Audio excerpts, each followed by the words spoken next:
इच्छा से लोग वोट देने के लिए निकल भी रहे हैं और शायद वोट जो दे पा रहे होंगे दे पा रहे हैं। अभी उनके गुंडे सब समाप्त नहीं हो गए, गुंडे तो धमका रहे हैं लोगों को।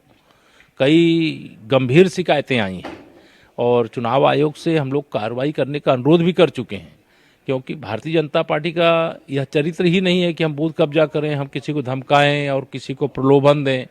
ना हमारे पास बाहुबली लोग हैं, हमारे पास जनता का बल है और हमारे जनता के बल के आधार पर लोगों का जो समर्थन बढ़ा है, मिल रहा है, वो चाहे मैनपुरी लोकसभा हो, चाहे वह रामपुर विधानसभा हो, चाहे खतौली विधानसभा हो, यह तीनों सीटों के अंदर मैं यह मानता हूं कि आज की तिथि में अगर बूथ कब्जा करने की वो कोशिश कर रहे हैं या पैसा देकर के वोट खरीदने की कोशिश कर रहे हैं, तो वह तो चुनाव आयोग से हम लोग अनुरोध कर चुके हैं। अन्यथा चुनाव तो तीनों सीटों पे सपा और सपा गठबंधन हार चुका है। समाजवादी पार्टी कह रही है कि जिला प्रशासन एक तरफा कार्रवाइयां कर रहा है, चाहे रामपुर हो, खतौली हो और खासकर मैनपुरी। तो इसका मतलब यह है कि मैं तो अभी सदन में था, अभी आकर के मैं आपसे बातचीत कर रहा हूँ।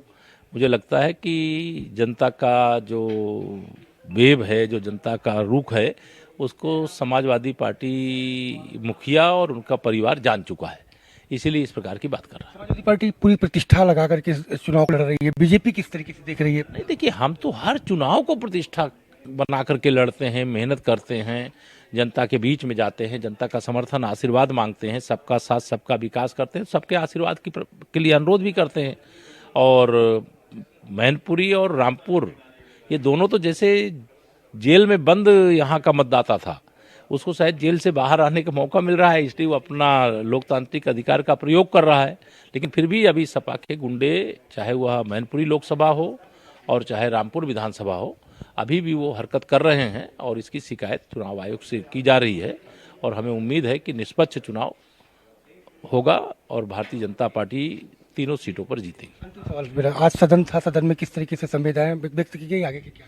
देखिए, आज का दिन तो मतलब हमारे 3 सदस्य जो पूर्व सदस्य हैं वो नहीं रहे और उनको श्रद्धांजलि अर्पित करने के बाद अनुपूरक जो आया है उसको सदन के पटल पर रखा गया है।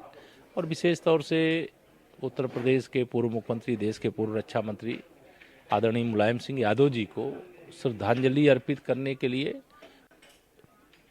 एक स्वर में पूरे सदन ने, चूँकि आदरणीय नेताजी मुलायम सिंह जी बड़े नेता थे और उत्तर प्रदेश की राजनीति में, देश की राजनीति में उनकी महत्वपूर्ण भूमिका थी और उनका निधन निश्चित तौर से पूरे प्रदेश और देश की राजनीति में एक अपूर्णीय क्षति थी।